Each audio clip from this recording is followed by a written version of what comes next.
Hello, students. I am again back with part 2 of chapter number 9, India, Climate, Flora, and Fauna. Students, I hope you all have seen part 1 of this chapter. If not, do watch it. बेटा यहाँ तक हम लोग part 1 में complete कर चुके हैं. Part 2 हम पढ़ेंगे the bay of Bengal branch से. ठीक हुई बात. हम लोगों ने लास्ट पार्ट में देखा था कि जो साउथ वेस्ट मानसून विंड्स हैं इस टिप के कारण टू पार्ट में डिवाइड हो जाती हैं. एक चली जाती है ऐसे और दूसरी जाती है इस तरीके से. तो ये वाली जो ब्रांच है इसे हम कहते हैं अरेबियन सी ब्रांच और इसे हम कहते हैं ये वाली ब्रांच को बे ऑफ बंगाल ब्रांच. आई बात समझ में? फिर से देखो, ये रहा इंडिया का टिप. ठीक है, इंडियन पेनिनसुला का ये जो टिप है monsoon south west monsoon winds को टू पार्ट्स में डिवाइड कर देता है, तो ब्रांचेस में डिवाइड कर देता है. एक जाती है ऐसे और दूसरी जाती है ऐसे. आई बात समझ में? अब ये जो ये वाली है इसे हम कहते हैं अरेबियन सी ब्रांच क्योंकि यहाँ पर अरेबियन सी है. इसे हम कहते हैं बे ऑफ बंगाल ब्रांच क्योंकि यहाँ पर क्या है, बे ऑफ बंगाल है. चलो, तो जो बे ऑफ बंगाल ब्रांच है साउथ वेस्ट मानसून की वो नॉर्थ ईस्ट में पहुंचती है. कहाँ एडवांस करती है? नॉर्थ ईस्ट में. कहाँ से मॉइस्चर पिक करती है? वो बे ऑफ बंगाल से. ठीक है, ऑलरेडी उसमें मॉइस्चर तो होता ही है पर बे ऑफ बंगाल से और ज्यादा मॉइस्चर पिक करके वो कहाँ पहुंच जाती है बेटा? नॉर्थ ईस्ट ईस्टर्न स्टेट्स पहुंच जाती है ना. नॉर्थ ईस्ट बोले तो मेघालय, मिजोरम, त्रिपुरा, हमारा असम. चलो, तो जो बे ऑफ बंगाल ब्रांच है वो प्रोसीड करती है towards a low pressure area in Myanmar. Myanmar में भी जहां पर लो प्रेशर एरिया क्रिएट हो रहा है वहां पहुंचेगी. ठीक है, while a part of it intercepted bye north east Himalaya. और बाकी इसी ब्रांच का आधा पार्ट, आधा तो कहाँ चला गया? म्यांमार में. और आधे पार्ट को पकड़ लेती हैं हमारी नॉर्थ ईस्ट हिमालयन माउंटेन्स जिनका नाम है गारो, खासी, जयंतिया हिल्स. कौन सी हिल्स बेटा पकड़ लेती हैं? गारो, खासी और जयंतिया. यहाँ पर ये जो वर्ड है इंटरसेप्टेड इसका मतलब होता है टू कैच और स्टॉप समथिंग. तो वो हाफ पार्ट जो है वो कहाँ पहुंचा बच्चा? म्यांमार में. आधा पार्ट किसने पकड़ लिया? हिमालय की गारो, खासी, जयंतिया हिल्स ने, जो कहाँ पर है? नॉर्थ ईस्ट में. आई बात समझ में? देखो दिखा देते हैं मैप में. ये रहा इंडिया का नॉर्थ ईस्ट, या है ना, ये ईस्ट पार्ट है इंडिया का. और गारो, खासी, जयंतिया यहाँ पर. ये गारो, खासी, जयंतिया. आई बात समझ में? बेटा जो मौसिन राम है ये 16 किलोमीटर वेस्ट में है किसके? चेरापूंजी के. Mawsynram 16 kilometre west of Cherrapunji gets heaviest annual rainfall. सबसे ज़्यादा हैवी रेनफॉल वर्ल्ड की अगर कहीं हो रही है तो वो हमारे इंडिया के मौसिन राम में ही हो रही है. बात समझ में आई? चेरापूंजी से 16 किलोमीटर 16 किलोमीटर वेस्ट में जब आप जाएंगे तो आपको मिलेगा मौसिनमार. और मौसिनमार में होती है दुनिया की सबसे ज़्यादा बारिश. That is 1187.3 centimetre. ठीक है, ये रिलीफ रेनफॉल है. कैसी रेनफॉल है बेटा? रिलीफ रेनफॉल है. अब रिलीफ रेनफॉल का मतलब क्या होता है जरा ध्यान से सुनना. रिलीफ रेनफॉल वो रेनफॉल होती है बच्चा जो आपके एरिया के हाइट पे होने के कारण हुई.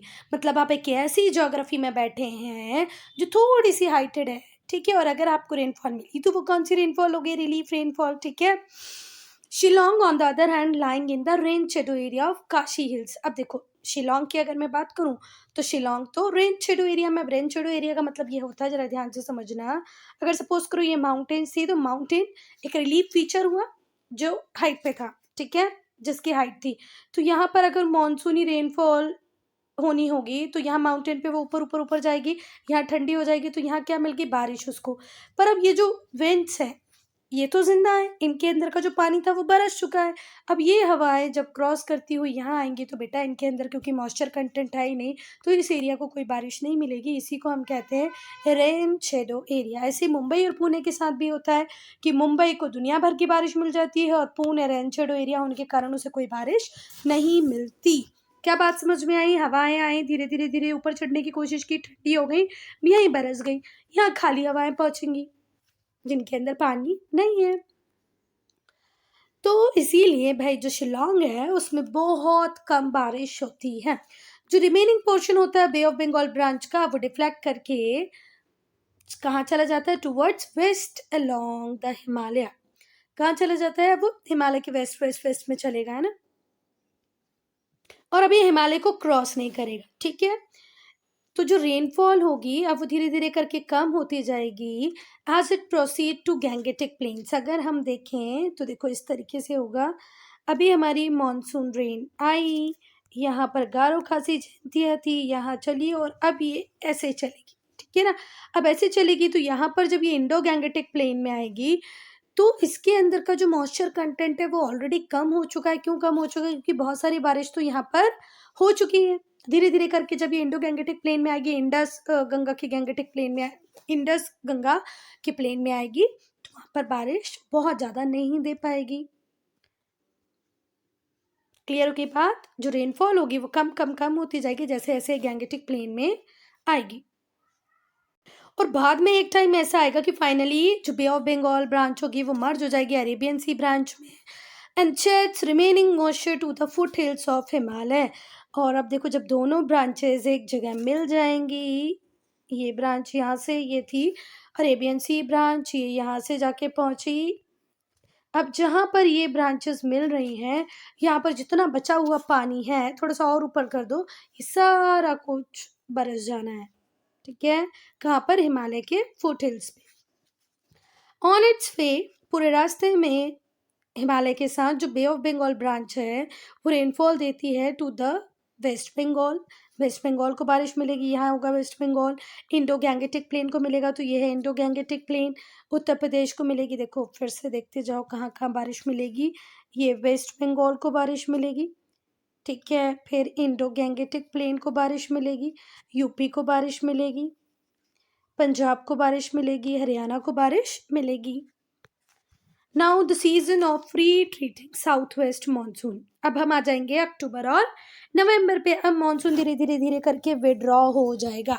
अभी हमने देखा था कि हमारा मानसून भाई चलना चालू हुआ, यहाँ पहुंचा, यहाँ पहुंचा, यहाँ पहुंचा, ठीक है। आप लोगों ने सीजन डायग्राम तो पढ़ा ही होगा, कैसे सीजन चेंज होता है। तो ऐसे ही हमारा मानसून जो यहाँ से यहाँ तक पहुंचा था, यहाँ से यहाँ पहुंचा था, अब वो वापस जाएगा, ठीक है। अब विड्रॉल होगा मानसून का। अब जो हवाएं ऐसी चल रही थी, ऐसी जो हवाएं चल रही थी अब वो कैसी चलने लग जाएंगी बेटा? ऐसी, ठीक है। आप लोगों ने देखा होगा ना हवाओं का भी डायरेक्शन चेंज होता है, ऐसी हवाएं चलने लग जाएंगी अब, क्योंकि हमारा मॉनसून जा रहा है। अब हमसे भी ज़्यादा टेम्परेचर कहीं और है तो ये हवाएं उस ज़्यादा टेम्परेचर वाले लो प्रेशर एरिया वाले एरिया में जा रही हैं, ठीक है। जहाँ टेम्परेचर ज़्यादा होगा वहाँ लो प्रेशर क्रिएट होगा और जहाँ लो प्रेशर क्रिएट होगा उस तरफ हवाएं घूमने लग जाएंगी। अभी हमारे यहाँ पर लो प्रेशर था तो हवाएं यहाँ आ रही थी भाई, अब हवाएं वापस जा रही हैं टूवर्ड्स इक्वेटर। 23 सितंबर को जो हाई प्रेशर एरिया होता है वो बिल्ड होने लगता है over mainland with low pressure over the sea. अब ये बात बिल्कुल समझ में नहीं आई ना। अब देखो, अब भैया इंडिया का जो मेनलैंड है यहाँ पर होने लग जाएगा हाई प्रेशर एरिया, ठंडियाँ आ जाएगी।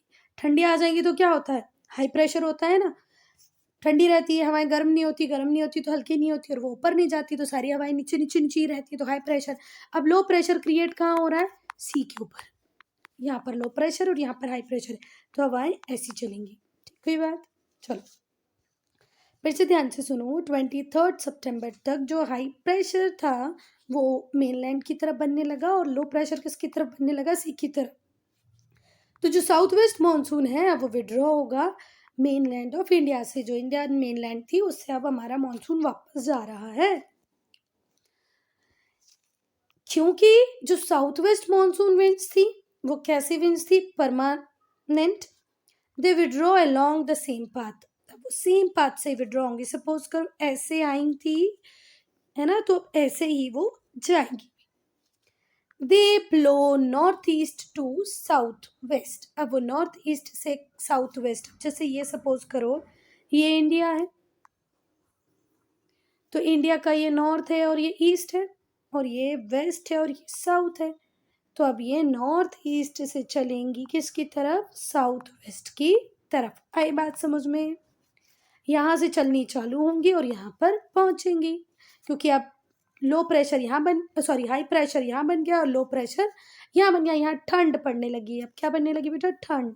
तो ठंड के कारण जो हवाएं हैं वो ठंडी हैं और ज़मीन के पास ही हैं, और लो प्रेशर बन रहा है यहाँ। तो ये सारी हवाएं भाग भाग के इस लो प्रेशर को फिल करने के लिए आ रही हैं।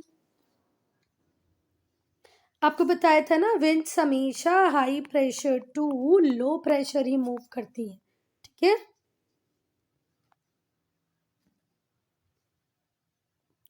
जब ये विंड अक्टूबर में विड्रॉ होना चालू करती है, नवंबर में विड्रॉ होना चालू करती हैं, तो इसे हम कहते हैं रिट्रीटिंग मॉनसून। अब होता क्या है, जब ये रिट्रीटिंग मॉनसून मतलब जब मॉनसून वापस जा रहा होता है, तो एक जगह ऐसी आएगी, अभी मैं मैप में आपके दिखाऊंगी। तो वहां से बे ऑफ बंगाल वाला जो एरिया है, ठीक है, वहां से कुछ मॉइस्चर पिक कर लेती हैं ये हवाएं और पूरी रेनफॉल किसको दे देती हैं, तमिलनाडु को। देखो ये हवाएं वापस जा रही हैं, तो वापस जाते जाते इन्हें बीच में थोड़ा सा बे ऑफ बंगाल मिल जाती है, यहाँ से मॉइस्चर कंटेन करके फिर इस तमिलनाडु को देती हैं। देखो होता कैसा है, यहाँ देखो देखो, ये रहा, दिखा।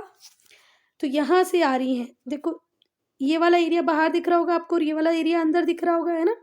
तो ये यहाँ से, अभी मैप है बेटा तो इसमें छोटा दिख रहा है, जब आप वैसे लाइव देखोगे तो बहुत बड़ा दिखेगा कि भाई यहाँ पर है तमिलनाडु और यहाँ से ये हवाएं इस बे ऑफ बंगाल से मॉइस्चर, इतनी सारी एरिया से मॉइस्चर उठा के ला रहे हैं। अब यहाँ मिल गया तमिलनाडु, तो यहाँ कर दी उन्होंने बारिश। आई बात समझ में? यहाँ से आ रही थी, यहाँ मिला इन्हें बे ऑफ बंगाल पानी, यहाँ तो जमीन जमीन जमीन पे आ रही थी, यहाँ मिला पानी, उसको उठाया और किसको दे दिया, तमिलनाडु को।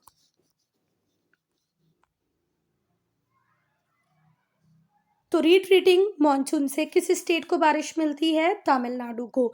ठंड में किसको बारिश मिलती है, तमिलनाडु को। आई बात समझ में? अब हम पढ़ेंगे cold season, the season of north east monsoon. ठीक है, चलो। जो कोल्ड वेदर सीजन होता है वो कब से आ जाता है, एंड ऑफ नवंबर, और कब तक चलता है, फरवरी। नवंबर, दिसंबर, जनवरी, फरवरी, मार्च से ठंडियाँ कम होने लगती हैं और नवंबर के एंड से शुरू होने लगती हैं। यहाँ स्काई आपको क्लियर मिलेगा, प्लीजेंट वेदर होगा, टेम्परेचर होगा कम, ह्यूमिडिटी भी होगी कम, क्योंकि हाई टेम्परेचर से आती है ह्यूमिडिटी।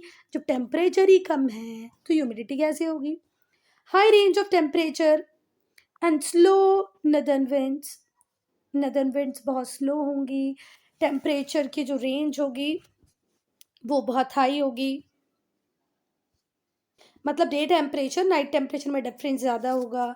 ठीक है, नॉर्थ ईस्ट नदर्न जो विंड्स है वो थोड़ी स्लो हो जाएंगी। टेम्परेचर कंडीशन कैसी होती है, जो टेम्परेचर होता है इस सीज़न में जनरली कम होता है और डिक्रीज होता जाता है साउथ टुवर्ड्स द नॉर्थ। जैसे जैसे जैसे आप नॉर्थ में पहुंचेंगे टेम्परेचर कम कम कम और कम होता जाएगा। यहाँ कम है, यहाँ कम है, यहाँ कम, यहाँ और कम, यहाँ सबसे कम। क्या इतनी बातें समझ में आई? ये हमारे हिमालयन रीजन होंगे, फिर यहाँ पर राजस्थान वाला एरिया होगा, यहाँ गुजरात आ जाएगा, मध्य प्रदेश, उत्तर यूपी। तो यहाँ होगा टेम्परेचर कम, और यहाँ भी कम होगा पर उतना कम नहीं होगा जितना हमारे नॉर्थ पार्ट में होगा। तो यही बोल रहे हैं कि जैसे जैसे आप साउथ से नॉर्थ की तरफ जाओगे आपको टेम्परेचर कम कम और कम ही मिलेगा। जो मीन टेम्परेचर होता है नॉर्थ का वो बिलो 20 डिग्री होता है।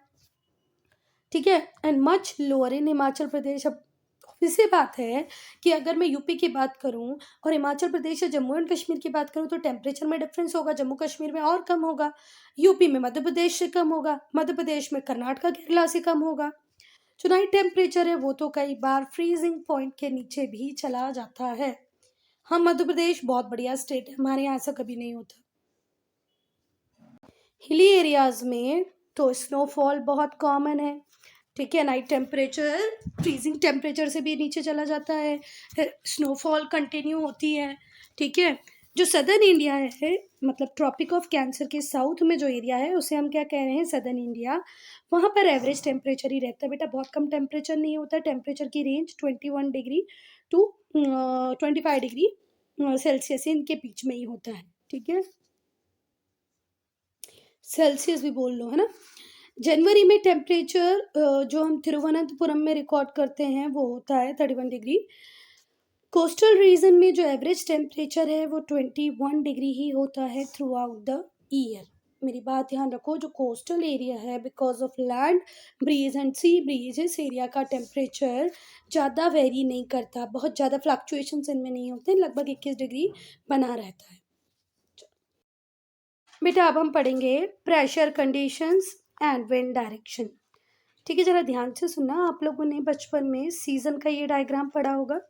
यहाँ सन होता है, यहाँ अर्थ, यहाँ अर्थ, यहाँ अर्थ, यहाँ अर्थ।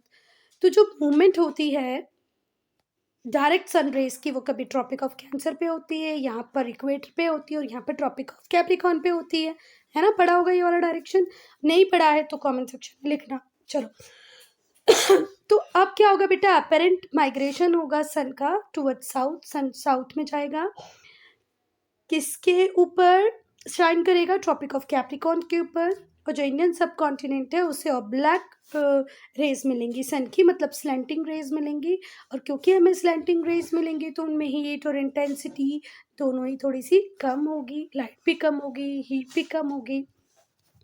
अब हाई प्रेशर बिल्डअप होगा बेटा हमारी लैंड एरिया पे, और लो प्रेशर होगा वाटर बॉडीज में जो हमारे इंडियन पेनिनसुला के पास में। ये देखो, ये रही वाटर बॉडी, ये रही वाटर बॉडी। अब यहाँ पर तो हाई प्रेशर है और यहाँ पर लो प्रेशर है।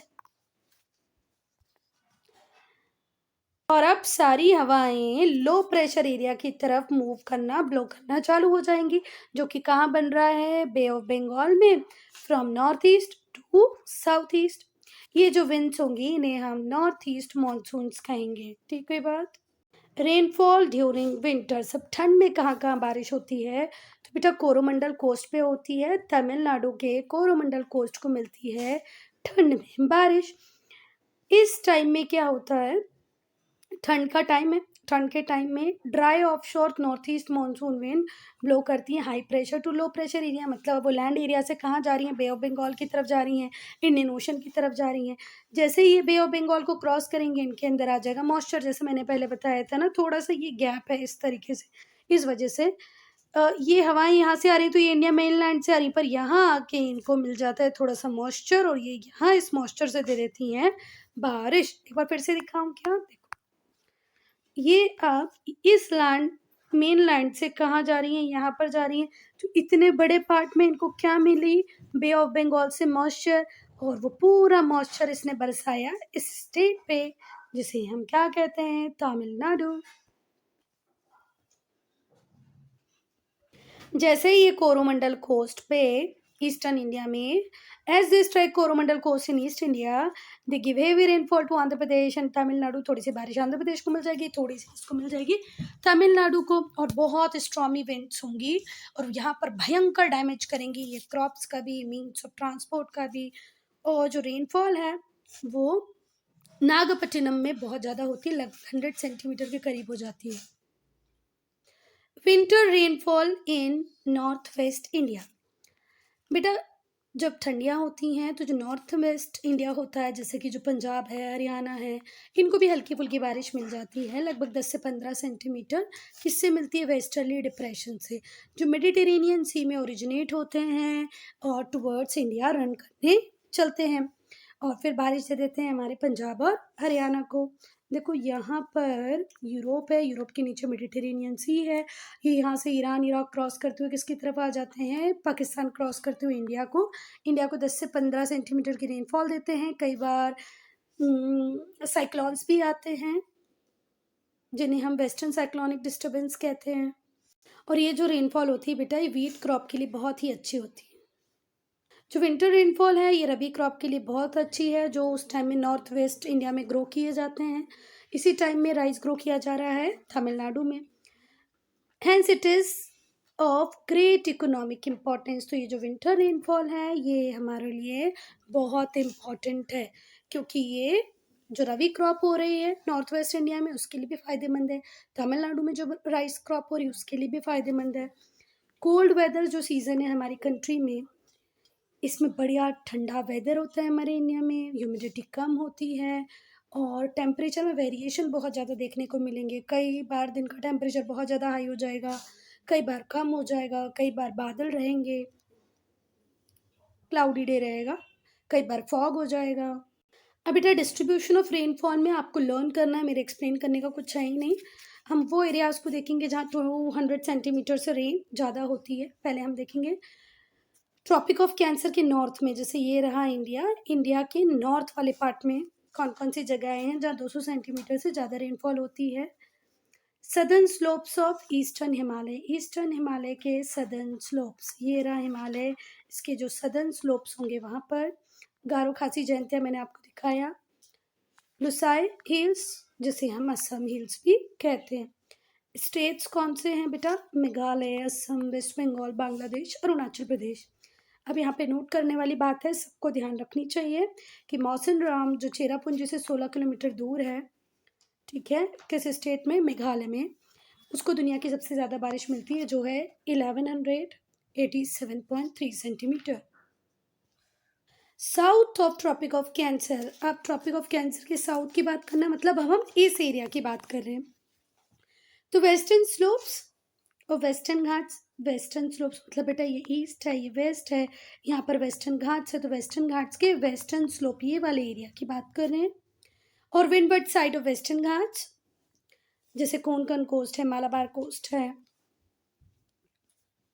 स्टेट्स कौन से आने वाले हैं इसमें? वेस्टर्न कोस्टल प्लेन आएगा केरला का, western coastal plain of Kerala, Maharashtra, Goa, Karnataka, यहाँ पर होती है अच्छी खासी बारिश। अब हम देखेंगे 100 to 200 कहाँ पर होती है। अभी हमने मोर देन 200 देखी है, अभी 100 से 200 के बीच में कहाँ होती है? तो पहले नॉर्थ में मिडिल गंगा वैली में होती है, जैसे बिहार, वेस्ट बंगाल और मध्य प्रदेश। साउथ में कहाँ कहाँ पर होती है बच्चा?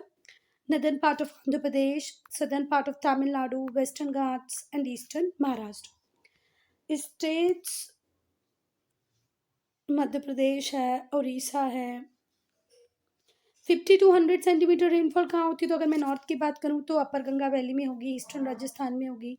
स्टेट आ जाएंगे parts of Rajasthan, Haryana, Kashmir. Very short rainy season, बहुत कम रेनी सीजन होता है यहाँ पर। अब 50 डिग्री से भी 50 सेंटीमीटर से भी कम रेनफॉल कहाँ पर होती है? नॉर्थ में होती है भैया, हमारे वेस्टर्न राजस्थान में, सदर्न पंजाब में और northern most part of Kashmir में। साउथ में कहाँ कहाँ पर होती है? Rain shadow area of western Ghats, जैसे ये वेस्टर्न घाट्स है, इनका जो भी रेन शेडो एरिया अंदर वाला पार्ट वहाँ पर। On the whole, annual rainfall decreases north and westward in the northern part of the subcontinent. ठीक हुई बात। वो रेनफॉल जो ईस्टर्न स्टेट्स में बहुत ज़्यादा होती है वो गैंगेटिक प्लेन पर जाते जाते कम हो जाती है। वो रेनफॉल जो मुंबई, केरला, कर्नाटका के कोस्टल एरियाज में बहुत ज़्यादा होती है आगे, जब वो भी मूव करती है तो उसमें भी जो मतलब जो अमाउंट है वो कम होता जाता है। अब हम पढ़ेंगे फॉरेस्ट रिसोर्सेज ऑफ इंडिया, ठीक है, जैसे हम फ्लोरा भी कहते हैं। Flora stands for flowers, trees. Flora जो है इंडिया का रिचेस्ट है पूरे वर्ल्ड में, क्योंकि हमारे पास डिफरेंट क्लाइमेटिक कंडीशन है, अलग अलग टोपोग्राफी है। देखो कश्मीर में जो फ्रूट्स, जो ट्रीज मिलेंगे ऑब्वियस सी बात है वो केरला से डिफरेंट होंगे। जो राजस्थान था डेजर्ट में मिलेंगे ऑब्वियस सी बात है वो मेघालय से डिफरेंट होंगे। हमारे पास लगभग 10,000 स्पीशीज़ हैं फ्लावरिंग प्लांट्स की, जो कि वर्ल्ड का 6% अकोमोडेट करती हैं। We have 10,000 species of flowering plants. India में कितनी हैं? 10,000 से भी ज़्यादा फ्लावरिंग प्लांट की स्पीशीज़ हैं, which accounts for 6% of total species in the world. World में जितनी भी स्पीशीज़ हैं अकेला 6% हमारे पास है। क्या? फ्लावर के अलग अलग type species. Forest renewable resources हैं जो इकोलॉजिकल बैलेंस को मेंटेन करने में हमारा बहुत हेल्प करते हैं, पोल्यूशन कम करते हैं, ह्यूमिडिटी को मेंटेन करते हैं, एयर को प्यूरिफाई कर रहे हैं। ये सब तो आपको पता होगा कि बेटा फॉरेस्ट से ह्यूमिडिटी मेंटेन हो रही है, पोल्यूशन कम हो रहा है, हमें टिम्बर मिल रहा है, फ्रूट, फ्लावर्स और फ्यूल मिल रहे हैं। अगर हम स्टेट फॉरेस्ट रिपोर्ट की बात करें जो 2017 में आई थी, तो जो टोटल फॉरेस्ट कवर है इंडिया में वो अभी 21.53 है, ठीक है, हमारा जो टोटल ज्योग्राफिकल एरिया है उसमें 21.53% में क्या लगे हुए हैं, फॉरेस्ट लगे हुए हैं। जो नेशनल पॉलिसी है फॉरेस्ट की, उसका टारगेट है कि ये जो फॉरेस्ट कवर है जो अभी सिर्फ इतना है, इसको 33.3% तक बढ़ाना है। 1/3 ऑफ टोटल एरिया, मतलब अगर हम इतने एरिया, हमारा लैंड एरिया है, तो उसके 33.3% पे क्या होनी चाहिए, फॉरेस्ट, जो अभी सिर्फ कितने परसेंटेज पे है, 21.53। ठीक है बेटा, पर जिस रेट से हमारी पॉपुलेशन ग्रो कर रही है, unfortunately due to unprecedented growth of population rate, जिस तरीके से हम पॉपुलेशन में ग्रो कर रहे हैं, तो हमारा जो नेशनल वेजिटेबल कवर है वो कम कम और कम होता जा रहा है। क्यों हम पेड़ों को काट रहे हैं, so that we can feed millions of people. यहाँ पर जब पेड़ लगे होते हैं हम इनको कट कर देते हैं और यहाँ पर फिर एग्रीकल्चर क्रॉप ग्रो कर देते हैं, wheat, rice, so that we can feed millions of people. Types of natural vegetation in India, अगर हम इंडिया के नेचुरल वेजिटेशन की बात करें तो हम फॉलोइंग कैटेगरीज में उनको डिवाइड कर सकते हैं। फर्स्ट है forest based on variation of rainfall, बारिश कितनी कम होती है कितनी ज़्यादा होती है उस पर अगर हम बात करें तो पहला होगा एवरग्रीन फॉरेस्ट, जिसे हम ट्रॉपिकल रेन फॉरेस्ट भी कहते हैं। दूसरा है डेसिडियस और तीसरा है डेजर्ट वेजिटेशन या थॉर्नी बुशेस। फिर अगर हम रिलीफ के ऊपर बात करें तो माउंटेनियस फॉरेस्ट होते हैं जिन्हें हम मिक्स फॉरेस्ट भी कहते हैं। फिर होते हैं मैंग्रोव फॉरेस्ट जिन्हें हम टाइडल या लिटरल फॉरेस्ट भी कहते हैं, लिटोरल फॉरेस्ट भी कहते हैं। तो बेटा अब हम सारी कैटेगरीज को, मतलब दोनों कैटेगरीज को वन बाय वन पढ़ेंगे। Forest based on variation of rainfall, तो पहले ट्रॉपिकल एवरग्रीन या ट्रॉपिकल रेन फॉरेस्ट की बात करें तो नाम से ही पता चलता है बच्चा कि ये वहाँ होते होंगे जहाँ एनुअल रेनफॉल बहुत ज़्यादा अच्छी होती होगी, लगभग कितनी, 200 सेंटीमीटर से ज़्यादा। और जो एनुअल टेम्परेचर होता होगा वो कितना होता होगा, 25 degree centigrade Celsius to 27 degree Celsius. ठीक है, फिर से याद रखो, ट्रॉपिकल एवरग्रीन फॉरेस्ट बोलूँ या मैं ट्रॉपिकल रेन फॉरेस्ट बोलूँ तो दो चीज़ें ये इंडिकेट करते हैं। पहला कि टेम्परेचर बहुत ज़्यादा हाई होगा, रेनफॉल ज़्यादा हाई होगी। तो रेनफॉल कितना याद रखना है, 200 सेंटीमीटर से ज़्यादा है और टेम्परेचर 25 डिग्री से 27 डिग्री के बीच में है। एरिया या स्टेट्स की बात करें तो टोटल एवरग्रीन फॉरेस्ट हमें मिलेंगे वेस्टर्न घाट्स के वेस्टर्न पार्ट में, महाराष्ट्र, कर्नाटका, केरला में। ईस्टर्न हिमालयज में मतलब तराई रीजन में, नॉर्थ ईस्ट में जैसे लुसाई, खासी, जयंतिया, गारो, असम हिल्स, अंडमान एंड निकोबार, ये सारी एरियाज़ हैं जहाँ पर आपको, आप याद कैसे कर लें, आप पहले तो western part of western Ghats बोलते हैं, फिर अंडमान निकोबार, असम हिल्स, जयंतिया हिल्स, इतना याद रख लेंगे तो भी चलेगा। और अगर हम बात करें कि भाई किस एल्टीट्यूड पे ये मिलेंगे, तो 500 मीटर से 1500 मीटर के बीच में जो भी एल्टीट्यूड होगा वहाँ पर ये मिल जाएंगे, ऑन द विंडवर्ड और western side of western Ghats. Characteristics क्या है, ये हैवी रेनफॉल वाले एरिया में ही होते हैं इसीलिए इन्हें रेन फॉरेस्ट भी कहते हैं। Thick ground cover of forest is characterized by climbers, epiphytes, bamboo, ferns, ये भी यहाँ पर कॉमन होते हैं। एक थिक ग्राउंड कवर होता है फॉरेस्ट का जिसमें क्लाइंबर्स भी होंगे, एपिफाइटीज भी होंगे, बैम्बू होंगे, फर्न्स होंगे। ये जो ट्रीज होते हैं ये एक साथ में अपनी लीव को शेड नहीं करते, इसलिए हमेशा ग्रीन दिखते हैं।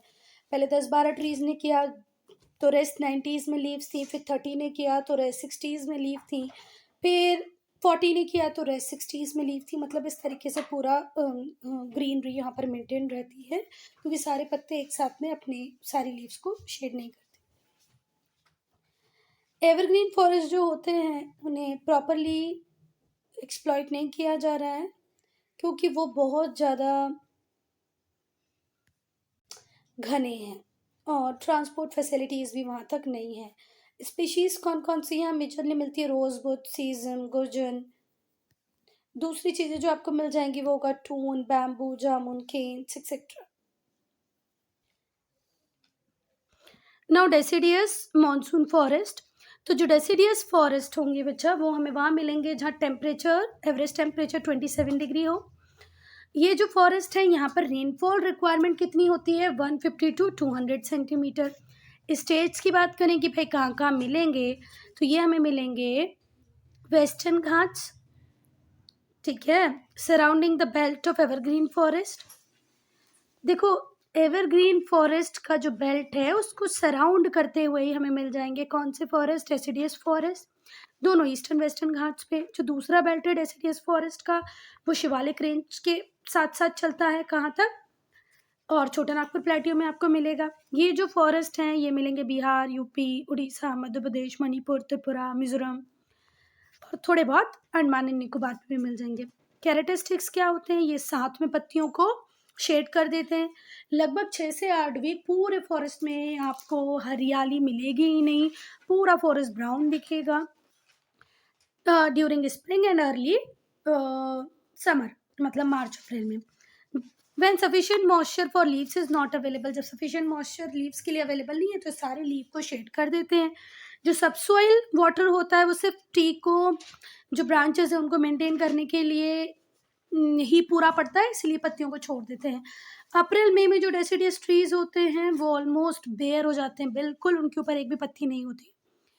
Forest of north temperate zone shade there leaves in autumn, जो नॉर्थ टेम्परेट जोन के फॉरेस्ट होते हैं वो ऑटम में अपनी पत्तियों को शेड करते हैं। ये इकोनॉमिकली बहुत ज़्यादा बेनिफिशियल है क्योंकि यहाँ से मिलता है हमें टिम्बर और दूसरे फॉरेस्ट प्रोडक्ट। ये ज़्यादा एरिया ऑक्यूपाई करते हैं as compare to evergreen. Evergreen forest area का कवर जो है वो थोड़ा सा कम है, पर हमारे डेसिडियस फॉरेस्ट और बड़े एरिया में फैले हुए हैं। कौन कौन सी स्पीशीज़ हमें मिलती है यहाँ से? तो हमें मिलता है साल, टीक, महुआ, खैर, पलास, मैंगोनी, जैक फ्रूट, सिमल, माइलोबलन, मायरोबलन, टीक, सैंडलवुड, मायरोबलन, साल, सिमल।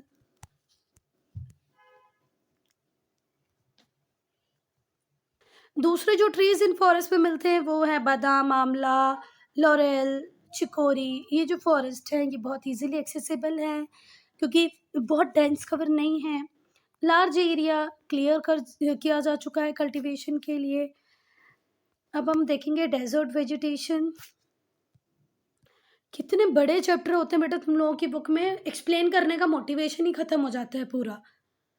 ऐसा लगता है बस खत्म हो 30-40 मिनट के वीडियो हो जाते हैं। डेजर्ट वेजिटेशन की बात करें तो डेजर्ट और सेमी डेजर्ट वेजिटेशन कहाँ पर मिलता है? जहाँ टेम्परेचर 25 to 27 हो एवरेज, है ना, और रेनफॉल 25 से भी कम हो। अब ऑब्वियस सी बात है, स्टेट में तो आपका डेजर्ट सुनते ही याद आना चाहिए कि भैया हम कहीं कच्छ की बात करें, सौराष्ट्र की बात करें, साउथ वेस्ट पंजाब, राजस्थान और ड्राई पार्ट ऑफ डेक्कन, यहाँ पर मिलेंगे डेजर्ट वेजिटेशन। कैरेक्टरिस्टिक्स क्या होते हैं? ये जो प्लांट्स होते हैं इस type, the plants that grow in this type of vegetation are called xerophytes. या तो इनमें बहुत पतली पत्तियां होती हैं या पत्तियां होती ही नहीं है, इन्हें ज़ेरोफाइटिस कहते हैं क्योंकि इनमें या तो पत्तियां बहुत पतली होती हैं या तो होती ही नहीं है।